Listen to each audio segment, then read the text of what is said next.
ఇప్పుడు రీసెంట్‌గా నేను 'మనసుని మాయ చేకే' మూవీలో చాలా మంచి రోల్ చేశాను. అది రిలీజ్‌కి రెడీగా ఉంది. ఆఫ్టర్ దట్ నేను మారుతి గారి డైరెక్షన్‌లో 'కొత్త జంట' మూవీ చేస్తున్నాను. అండ్ పడాల గారి డైరెక్షన్‌లో 'కట్ చేస్తే' మూవీ చేస్తున్నాను. అప్‌కమింగ్ స్టార్స్ అంటే ఏం లేదండి. ఇప్పుడు నార్మల్‌గా టాలీవుడ్ చాలా మందికి కూడా మంచి మంచి ప్లాట్‌ఫామ్ ఇస్తుంది. బికాజ్ చాలామంది కొత్త కొత్త వాళ్ళొస్తున్నారు. టీవీ షోస్ నుంచి కానీ మంచి మంచి ఆడియో లాంచెస్‌లో జరిగే ఫంక్షన్స్ గురించి కానీ చాలా మంచి పర్ఫార్మెన్స్ ఇస్తున్నారు. సో అలాంటి వాళ్ళందరినీ కూడా ఎంకరేజ్ చేస్తున్నారు. చాలా పెద్ద పెద్ద డైరెక్టర్స్ కూడా ఎలాంటి ఆడిషన్ లేకుండా స్టేజ్ మీద పర్ఫార్మెన్స్ చేసే వాళ్ళని మన తెలుగు ఫిలిమ్స్‌లోకి తీసుకొస్తున్నారు. అండ్ వాళ్ళని కూడా అదర్ లాంగ్వేజ్‌లో చేసే ఫిలిమ్స్‌కి ఎంకరేజ్ చేస్తున్నారు. సో మంచి మంచి వాళ్ళకు కూడా ఇప్పుడు ఆపర్చునిటీస్ రావడానికి చాలా స్కోప్ ఉంది. సో ప్రతి ఒక్కళ్ళు వాళ్ళ టాలెంట్‌ని ప్రూవ్ చేసుకుంటున్నారు. So that's why Telugu film industry కూడా వచ్చే అప్‌కమింగ్ ఆర్టిస్ట్‌ని చాలా ఎంకరేజ్ చేస్తుంది. తమిళ్లో చేసిన అమ్మాయిలు చాలామంది ఉన్నారు. ఈవెన్ నేను కూడా తమిళ్లో చేశాను. మన తెలుగు ఇండస్ట్రీలో బాగా ఎంకరేజ్ చేస్తారు. బిఫోర్ దట్ ఉందో లేదో నాకు తెలీదు.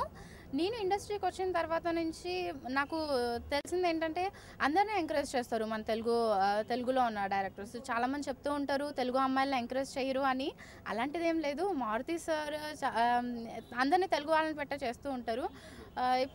ఇప్పుడున్న డైరెక్టర్స్ అందరూ కూడా తెలుగు వాళ్ళని ప్రిఫర్ చేస్తున్నారు.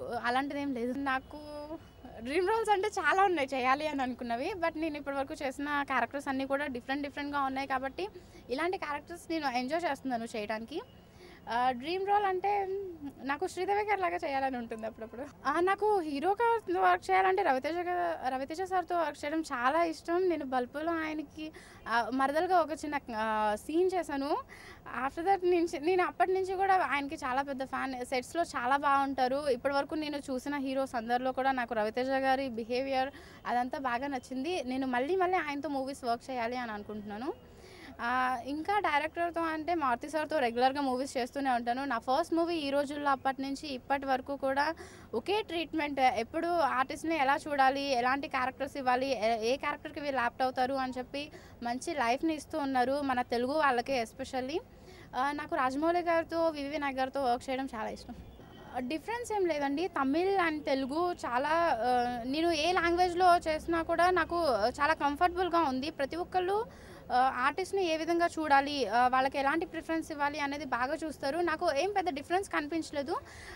నేను తెలుగు అమ్మాయిని కాబట్టి తెలుగులో నాకు ఇలాంటి మంచి మంచి క్యారెక్టర్స్ ఇచ్చినందుకు డైరెక్టర్స్కి, ఇలాంటి మంచి స్టేజ్లో ఉన్నందుకు మా పేరెంట్స్కి అందరికీ థ్యాంక్ యూ.